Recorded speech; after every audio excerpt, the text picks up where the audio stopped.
राम जय जय राम श्री राम जय राम जय जय राम श्री राम जय राम जय जय राम श्री राम जय राम जय जय राम श्री राम जय राम जय जय राम श्री राम जय राम जय जय राम। नारायण। धर्म की जय हो। अधर्म का नाश हो। प्राणियों में विश्व का गौ माता की गोहत्या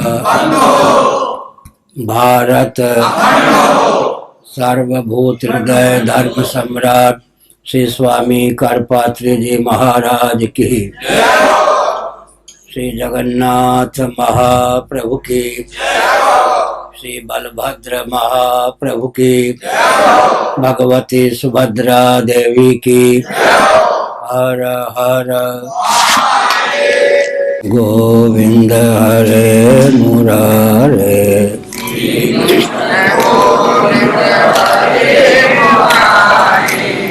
नाथ नारायण वासुदेव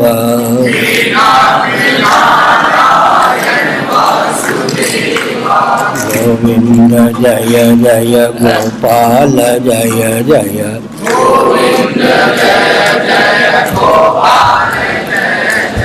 राधा रमण हरि गोविंद जय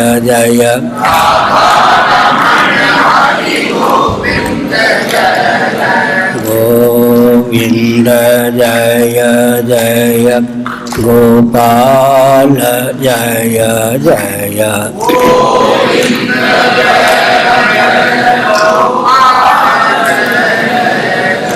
राधा रमण हरि गोविंद जय जय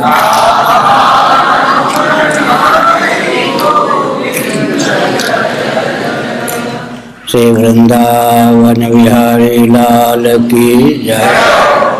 नमो महाभ्यः शंभो शिव शिव शिव शिव शिव शिव नारायण नारायण नारायण। मार्गशीर्ष शुक्ल एकादशी के दिन इसी कुरुक्षेत्र में युद्धारंभ हुआ। युद्धारंभ के पूर्व भगवान श्री कृष्णचंद्र परमानंद कंसुदासिन मदन मोहन ने विषादग्रस्त अर्जुन को जो उपदेश दिया वह महाभारत में अंकित है। महाभारत के अंतर्गत ही श्रीमद् भगवद गीता है। उसके अनुशीलन से श्री कृष्णार्जुन संवाद रूप गीता का विधिवत ज्ञान प्राप्त होता है। कालांतर में संजय और धृतराष्ट्र संवाद के माध्यम से जिस गीता की अभिव्यक्ति हुई वह गीता आज हम लोगों को गीता प्रेस आदि के माध्यम से सुलभ है। व्यावहारिक धरातल पर गीता का सारार्थ क्या है, इस पर विचार करने की आवश्यकता है। कर्तव्य का निर्णय एकांगी नहीं होता। भगवान श्री कृष्ण ने कहा, अर्जुन, दुर्योधन आदि धृतराष्ट्रों ने जिस कगार पर तुमको पहुंचा दिया है,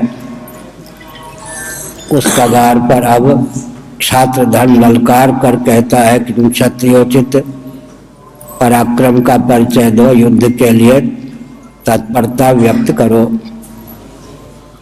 कर्तव्य का निर्णय एकांगी नहीं होता, यह व्यावहारिक धरातल पर गीता का सारार्थ है।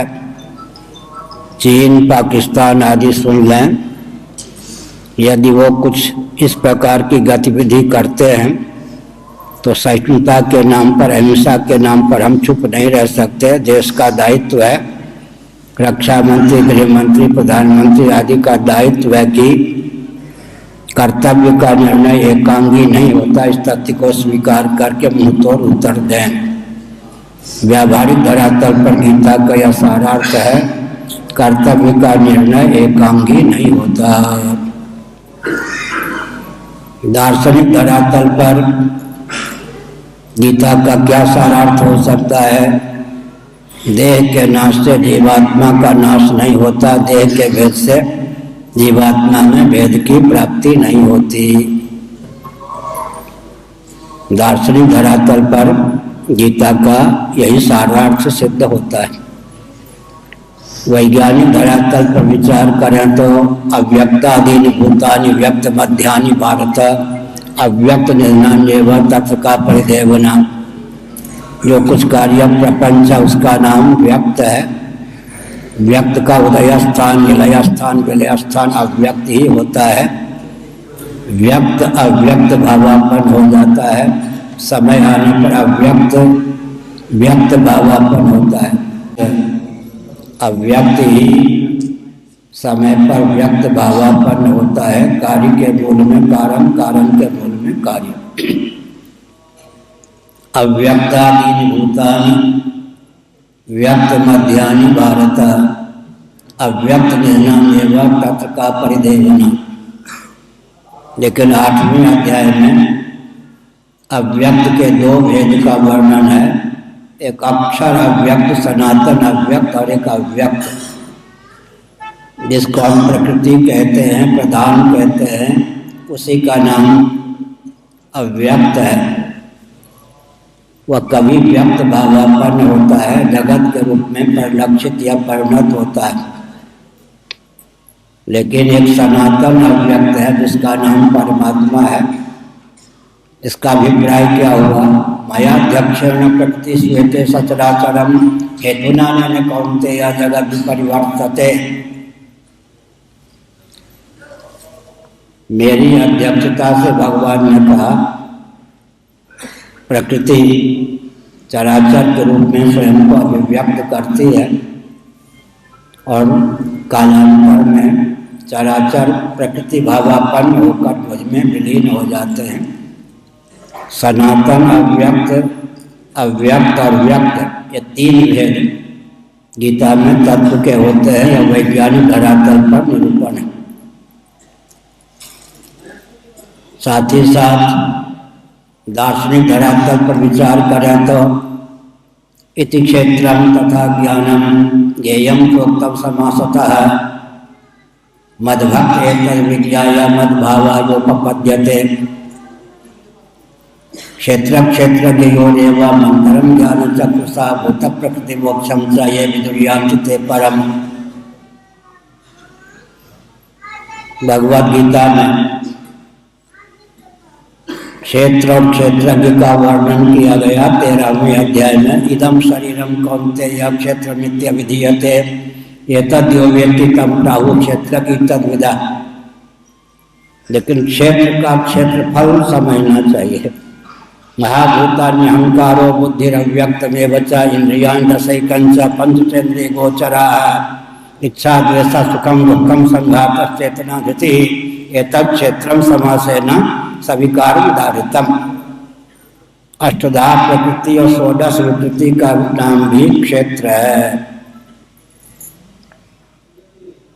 अंत में क्षेत्र का मौलिक स्वरूप क्या है? प्रकृति, जिसको ब्रह्म शक्ति रेव प्रकृति ही, निरालंबोपनिषद ब्रह्म की शक्ति का नाम ही प्रकृति है, जिसको माया या प्रधान या अव्यक्त भी कहते हैं।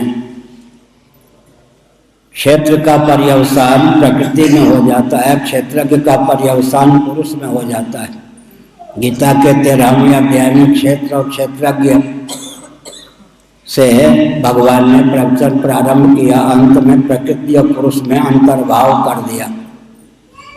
प्रकृति ही प्रथम क्षेत्र है और क्षेत्रज्ञ का मौलिक स्वरूप पुरुष ही है। जो व्यक्ति प्रकृति को क्षेत्र मानता है, मूल प्रकृति प्रधान या व्यक्त या माया को, और स्वयं को पुरुष रूप ब्रह्म स्वरूप मानता है, वह एक जीववाद को चरितार्थ करता है, अर्थात स्वयं ईश्वर भावापन्न होकर शेष रहता है।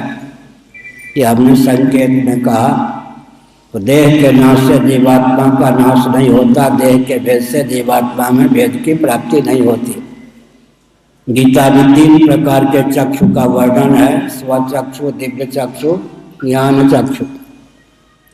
न तो मां शक्य से दृष्टुमने नैव स्वचक्षुषा दिव्यम ददामि ते चक्षु पश्चिमे योगमैश्वरम विमूढ़ानां पश्यन्ति पश्यन्ति ज्ञान चक्षुषा।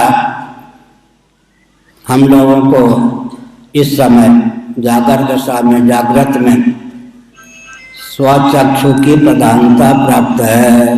ददामि ते चक्षु पश्चिमे योगमैश्वरम न तो मां शक्य से दृष्टुमने नैव स्वचक्षुषा।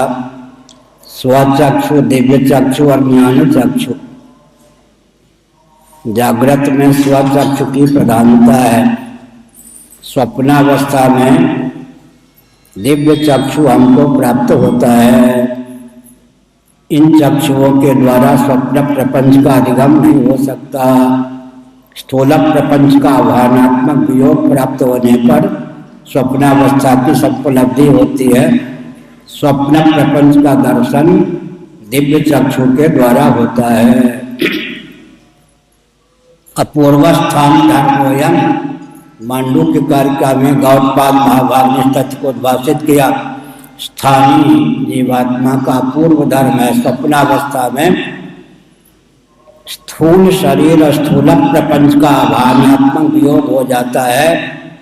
उस वियोगात्मक त्याग के बल पर हमारे आपके जीवन में वो क्षमता उदित होती है कि हम अर्धनित्रित मनोयोग से स्वयं को पृथ्वी, पानी, प्रकाश, पवन, आकाश, स्थावर, जंगम प्राणियों के रूप में अभिव्यक्त कर लेते हैं। स्वप्नावस्था की सिद्धि कदाचित कोई व्यावहारिक धरातल पर उतार ले तो कितना सिद्ध होगा।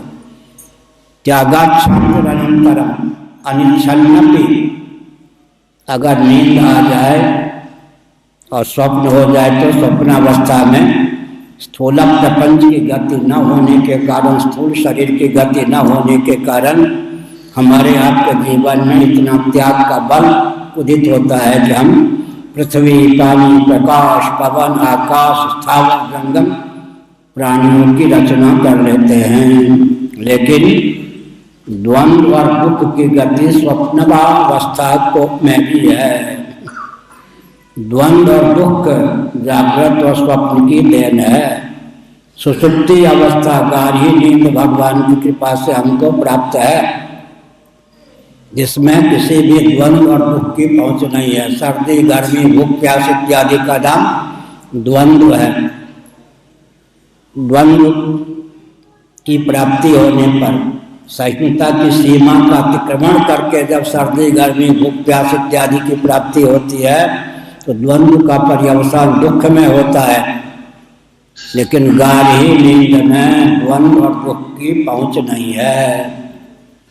फिर भी गाढ़ी नींद में द्वंद्व और दुख की बीजावस्था अज्ञान शेष है। उस अज्ञान को भगवद गीता के 4 अध्याय के अनुसार तत्व ज्ञान रूप अग्नि के द्वारा दग्ध कर देने की क्षमता हमारे जीवन में प्राप्त हो, तभी जीवन की सार्थकता है। हमने संकेत किया। एक बार 1972 में ज्योतिर्बोधाश्रम जी महाभाग ज्योतिषपीठ के मानी शंकराचार्य जी ने बताया, कोई चीज है नहीं, उन्हीं की परंपरा में के स्वनाम धन स्वरूपानंद सरस्वती जी महाराज आए। उन्होंने कहा कि कहो साहब, ईश्वर को क्या गरज पड़ी की उन्होंने गाढ़ी नींद बना डाली। मैंने कहा भगवान, मैं आपका बालक और विद्यार्थी हूँ, आपने जो प्रश्न किया है कृपा करके उसका उत्तर आपके मुखारबिंद से मैं सुनना चाहता हूँ। 45 मिनटों तक उन्होंने झूमते हुए आनंद विभोर होकर अपने द्वारा किए गए प्रश्न का उत्तर दिया। 2-4 वाक्यों में मैं सारांश बताता हूँ। उन्होंने कहा, जिनको निर्विकल्प समाधि प्राप्त नहीं होती, कदाचित उन्हें गाढ़ी नींद या सुसुप्ति भी सुलभ न हो तो पागल हुए बिना न रहे। साधनहीन प्राणियों पर अनुग्रह करके करुणा वरुणालय सच्चिदानंद स्वरूप सर्वेश्वर ने निर्विकल्प समाधि के विकल्प के रूप में गाढ़ी नींद बना दी। कम्युनिज्म की धारा में बहने वाले अगर कोई हो वो सुन ले कान खोलकर। जितने भौतिकवादी हैं चेतना विशिष्ट शरीर को ही आत्मा मानते हैं, विषयजन्य आनंद को ही आनंद मानते हैं। लेकिन जब गाढ़ी नींद का वेग प्राप्त होता है और गाढ़ी नींद प्राप्त होती है, तब चेतना विशिष्ट शरीर को भुलाए बिना संभव नहीं है, भुलाने की आवश्यकता होती है। शरीर को भुलाकर, इंद्रियों को भुलाकर, अंतःकरण को भुलाकर, यहाँ तक कि प्राणों को भुलाकर, यहाँ तक कि विषयजन्य आनंद को भी भुलाकर गाढ़ी नींद प्राप्त होती है। सुनिए, दुख ही नहीं, विषयजन्य सुख भी व्यक्ति को पागल बना देता है। तैत्तिरीय उपनिषद का अनुशीलन करें तो यह तथ्य उद्भासित होता है डंके की चोट से कि सप्तद्वीपा मेदिनी का एक छत्र कोई सम्राट हो, हृष्ट पुष्ट स्वस्थ हो, ब्रह्म मुहूर्त में प्रजा यशोगान करती हो, भोग भोगने की क्षमता भी उसके जीवन में विपुल हो, पर्याप्त हो, मर्त्य लोक का निष्कंटक सारा वैभव भोग के रूप में प्राप्त हो, उसको जितना आनंद मिलता है उसकी अपेक्षा 1000 परार्थ गुण अधिक आनंद हिरण्यगर्भात्मक ब्रह्मा जी को व्यवहार में प्रतिक्षण प्राप्त होता है। एक लिखने के बाद 20 शून्य लिखेंगे तो 1000 परार्थ। ब्रह्मा जी सामान्य व्यक्ति हैं क्या? ब्रह्मा जी को मर्त्य लोक में सर्वाधिक आनंद की अपेक्षा प्रतिक्षण व्यवहार दशा में 1000 परार्थ गुण अधिक आनंद मिलता है। वो ब्रह्मा जी भी उस आनंद को भुलाकर सोवे नहीं तो पागल हो जाए। दुख ही नहीं, विषयजन्य आनंद भी व्यक्ति को पागल बना देता है। क्यों? जहाँ विषयजन्य आनंद होता है वहाँ तृप्ति होती है, भोक्ता भोग और भोग्य। जहाँ तृप्ति होती है वहाँ द्वैत होता है। द्वैत का अर्थ है अजहल लक्षणा, 2 या 2 से अधिक। जहाँ द्वैत होता है वहाँ श्रम होता है, और जहाँ श्रम होता है वहाँ निरतिशय आनंद नहीं होता। सपने हूँ नहीं सुख द्वैत दर्शन बात कोटिक को कहे। इसलिए द्वैत के पक्षधर जितने व्यक्ति हैं उनको गाढ़ी नींद का अधिकार ही नहीं प्राप्त। द्वैत का भान होगा तभी गाढ़ी नींद की प्राप्ति होगी। और द्वैत बना रहा, यहाँ तक कि आनंद के ही भोक्ता बने रहे तो पागल हो जाएंगे। इसलिए हमने संकेत किया। क्या संकेत किया? सुखमस्य आत्मनो रूपम, आत्मा सुख स्वरूप है, आनंद स्वरूप है, पर प्रेमास्पद है। लेकिन भोक्ता भोग्य भाव से अतिक्रांत होकर आनंद स्वरूप होकर हम शेष रहें तो जीवन की सार्थकता है। पत्रकार महानुभाव भी पूछ सकते हैं आगे, 2 मिनट में संकेत करता हूँ। आजकल अभी मैंने कहा गीता का व्यावहारिक पक्ष क्या है, व्यावहारिक धरातल पर गीता का सारांश क्या है? कर्तव्य का निर्णय एकांगी नहीं होता। समझाने पर भी अगर सामने वाला विवश कर दे तो युद्ध के लिए भी तैयार रहना चाहिए। कर्तव्य का निर्णय एकांगी नहीं होता। व्यावहारिक धरातल पर गीता का सारांश है। दार्शनिक धरातल पर गीता का सारांश क्या है? देह के नाश से जीवात्मा का नाश नहीं होता, देह के भेद से जीवात्मा में भेद की प्राप्ति नहीं होती।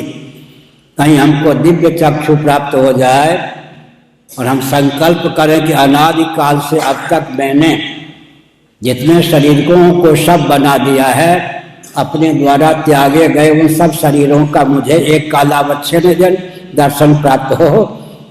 एक एक जीव के द्वारा त्यागे गए शरीरों से कोटि कोटि ब्रह्मांड पट जाएं। अनादि में, अनंत में गणित की गति नहीं होती है। हमने गणित की परिभाषा की है, गणे की गणना और अगणित की लक्षणा का नाम गणित है। एक एक जीव ने अनादिकाल से, अर्थात हम आपने अनादिकाल से जितने शरीरों को सब बना दिया है, कदाचित दिव्य चक्षु के प्रभाव से हमको उन सब शरीरों का एक कालावच्छेदन दर्शन प्राप्त हो। एक एक जीव के द्वारा त्यागे गए शरीरों से कोटि कोटि ब्रह्मांड पट जाए। तो तीनों चक्षु हमको आपको प्राप्त है। अधिक न कह के किसी पुरुष को जब हम पिता समझते हैं तो ज्ञान चक्षु सहित दिव्य चक्षु भावित स्वचक्षु के द्वारा किसी पुरुष में पितृबुद्धि होती है। तीनों चक्षु हुए, ज्ञान चक्षु सन्निहित दिव्य चक्षु भावित स्वचक्षु के द्वारा किसी पुरुष में पिता की बुद्धि होती है। किसी स्त्री में मातृबुद्धि कब होती है? ज्ञान चक्षु सन्निहित स्वचक्षु भावित, ज्ञान चक्षु सन्निहित दिव्य चक्षु भावित स्वचक्षु के द्वारा किसी स्त्री में मातृबुद्धि होती है। तीनों चक्षु हमारे आपके जीवन में है। जागृत में स्वचक्षु की प्रधानता है, स्वप्नावस्था में दिव्य चक्षु प्रधानता है, सुसुप्ति में ज्ञान चक्षु की प्रधानता है। अज्ञान के भी ज्ञाता होकर हम शेष रहते हैं सुसुप्ति में। सुख और अज्ञान की ही पहुंच है, द्वंद्व और दुख की पहुंच सुसुप्ति में नहीं है। सुख और अज्ञान की ही पहुंच सुसुप्ति में है, द्वंद्व की, दुख की पहुंच सुसुप्ति में नहीं है। लेकिन द्वंद्व और दुख का बीज शेष रहता है उस समय। एक कहावत है, कोई मियाँ जी बुरा न माने, मियाँ की दौड़ मस्जिद तक, प्रशंसा की बात हुई ना। इधर हम कहते हैं द्वंद्वों की दौड़ अहमिति तक, अहमिति तक प्रसुप्त। श्रीमद् भागवत का 11वां स्कंध। अहम भी जब सो जाता है गाढ़ी नींद में, अहम भी जब उच्छलित नहीं होता, सुसुप्त हो जाता है, तब हमको किसी द्वंद्व और दुख की प्राप्ति नहीं होती। लेकिन द्वंद्व और दुख का जो बीज है अज्ञान, उसको तत्व ज्ञान रूपी अग्नि से हम दग्ध कर दें, तब जीवन की सार्थकता है। यही बता गीता सर्गो ये शाम सामने चितम मना निर्दोषम समम ब्रह्म तस्मात् ब्रह्मणि थे स्थिताः। गीता का 5वां अध्याय। उन्होंने जीवन काल में ही पुनर्भव पर विजयश्री प्राप्त कर ली, जिनका मन सकल सदोष विषम अनात्मा प्रपंच से उपरत होकर निर्दोष असम परमात्मा में सन्निहित हो गया है। अधिक न कह के गीता का अगर सारांश एक ही श्लोक में कहना हो तो क्या कहेंगे?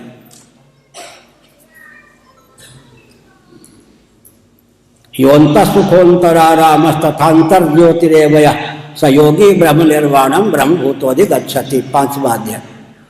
गीता का अगर सारांश एक ही श्लोक में भगवान के ही शब्दों में कहना हो तो योऽन्तः सुखोऽन्तरारामस्तथान्तर ज्योतिरेवयः स योगी ब्रह्म निर्वाणम ब्रह्म भूतोऽधिगच्छति। अंतः आराम, अंतर ज्योति, अंतर सुख, यही गीता का सारांश है। गद्य तक ये सापेक्ष हमारा आनंद ना हो। अंतः आराम कठिन है, अभ्यास करने पर संभव है। अंतः आराम, अंतर ज्योति, पुस्तकालय सापेक्ष हमारा ज्ञान ना हो। ज्योतिषामपि तज्ज्योतिष तमसा परमुच्यते ज्ञानम ज्ञेयम ज्ञानगम्यम इति सर्वस्य विष्टितम। परम ज्योति स्वरूप ज्ञान स्वरूप आत्मा है, मैं हूँ। अंतः सुख अर्थात गद्य तकिए शक चंदन वनिता व्यंजनादि सापेक्ष सुख ना हो। जो अंतः सुख, अंतर ज्योति, अंतः आराम है, वही कृतार्थ है। एक ही श्लोक में गीता को अगर कहना हो भगवान के शब्दों में, 5वें अध्याय का श्लोक ध्यान रखिए। योऽन्तः सुखोऽन्तरारामस्तथान्तर ज्योतिरेवयः स योगी ब्रह्म निर्वाणम ब्रह्म भूतोऽधिगच्छति। अर्थ करते समय अंतः आराम पहले, अंतर ज्योति बीच में, अंतः सुख बाद में। जो अंतः आराम है, अंतर ज्योति हैं, अंतः सुख हैं, वो कृतार्थ है, निहाल है।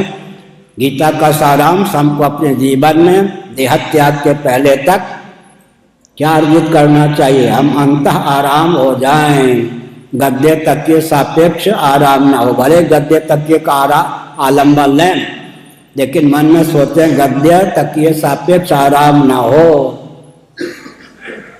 और अंतर ज्योति सूर्य चंद्र ग्रह नक्षत्र सापेक्ष भी ज्ञान ना हो, स्वतः ज्ञान स्वरूप, और अंत सुख विषय लंपटता जीवन में न हो, सक चंदन व्यंता व्यंजनादि के परिरंभन से आनंद न हो, स्वतः आनंद, स्वतः ज्ञान, स्वतः आराम। गीता का सारांश सबने गीता के ही शब्दों में, भगवान के ही शब्दों में एक श्लोक में बताया। योन्ता सुखोन्तराराम तथांतर ज्योतिरेवय सयोगी ब्रह्म निर्वाणम ब्रह्म भूतोधिगच्छति। आगे गीता में भगवान ने कहा क्षेत्र क्षेत्र योरेवा मंत्रम ज्ञान चक्षुषा ऊत प्रकृति मोक्षम च ये विदुर्यांति ते परम। ये ज्ञान चक्षु का वर्णन है। विमूढ़ा नानुपश्यन्ति पश्यन्ति ज्ञान चक्षुषा। जब ज्ञान नेत्र व्यक्ति को प्राप्त हो जाता है, गुरुगम्य गुरु गोविंद और ग्रंथ की कृपा से जब ज्ञान चक्षु व्यक्ति को प्राप्त हो जाता है तो फिर क्या होता है?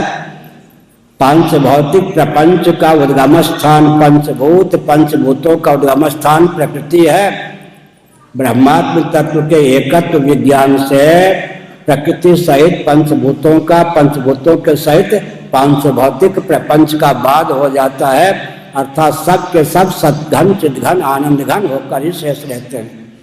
योन्त सुखोन्तराराम तथांतर ज्योतिरेवय स योगी ब्रह्म निर्वाणम ब्रह्म भूतोधिगच्छति।